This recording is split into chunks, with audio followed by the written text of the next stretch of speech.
I think it helps to make a table. I think we should skip ahead and then come back to this and look about, just formalize this. Again, we talked about concavity, whether something was concave up or down. You may have written something down at somewhere in here, but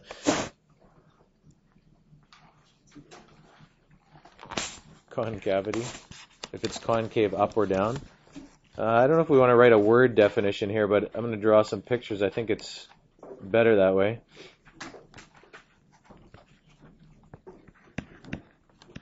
Concave, something is concave up if it's like this, or like this, or like this.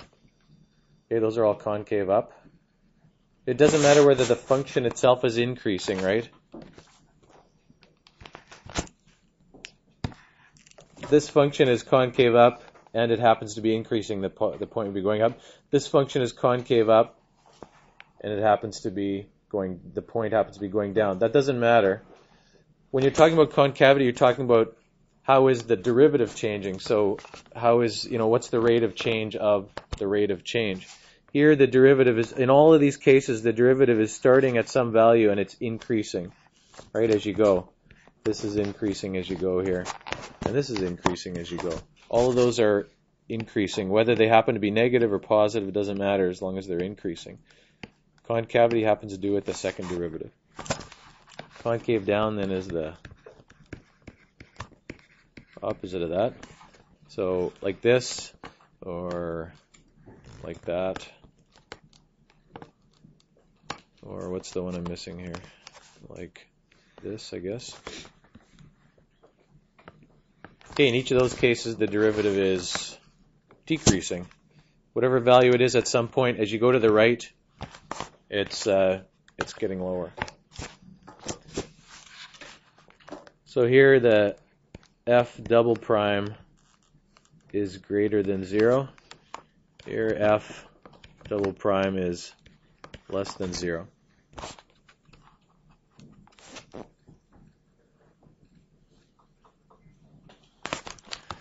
Point of inflection are the points in between those values. And it has to be where the tangent line actually exists. So it has to be when it smoothly changes from one to the other, and that's when that's what we were looking at last time. This one has an inflection point in between here.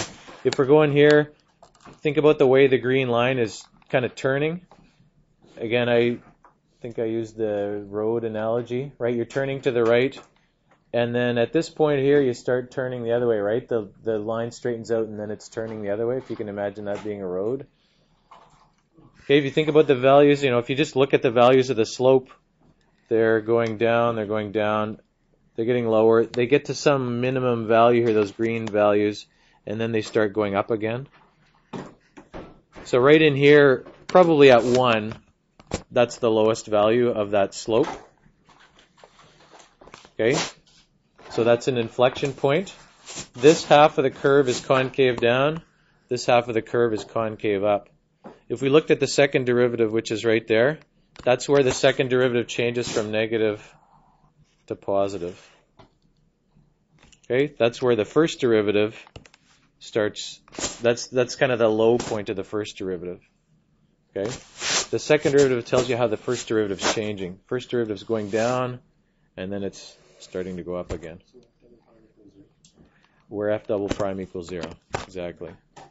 Okay, so if we want to write a definition of this, it's where there is a tangent line and the second derivative is 0.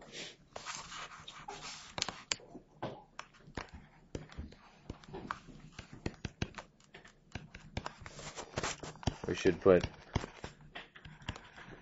if you have some crazy function where the first derivative is undefined, then this isn't necessarily true.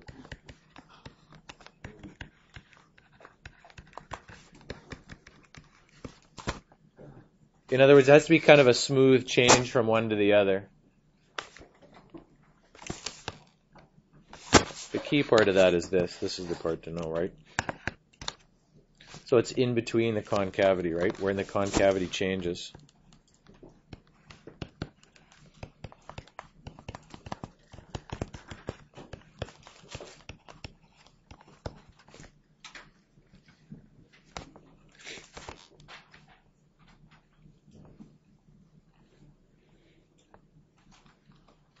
Okay, and then the last thing we can skip ahead to, I probably should have put these all together before I put the problems to do. The last thing to look at here is the second derivative test. Earlier we talked about the first derivative test. If we go back to this picture here, and I'm way over 10 minutes, but that's okay, I guess. Oh no, it's just slightly more work uploading it, which I'm totally behind on anyway, so. Okay, so let's take away all the derivatives here. Again, this is not if you have a graph, you don't need any of these tests because you can see what this is. This is a maximum and this is a minimum. So we're talking about if you're doing it analytically, you're basically using the derivatives to visualize the graph. If you are doing it analytically and you want to know if that's a maximum or minimum, so if you've found that this is a place where a critical point, you can either look at the first derivative on either side and say, well, like the first derivative test means on this side it's positive, this side it's negative, so it has to be a maximum. Or what you can do instead is just look at the second derivative. If you know that the second derivative is negative at that point, it is, right?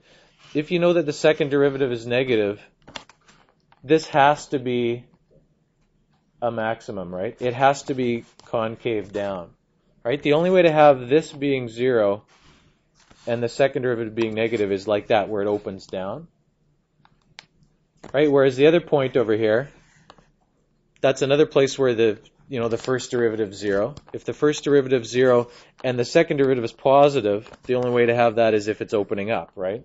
Because the slopes are increasing there, right? The slopes are changing in a positive way. So the second derivative test is sometimes easier because you don't have to look on either side. You can just look at that point. If you look at that point and find the second derivative is positive, that's a minimum. Over here, second derivative is negative, means it's opening down, means that's a maximum. So if you're writing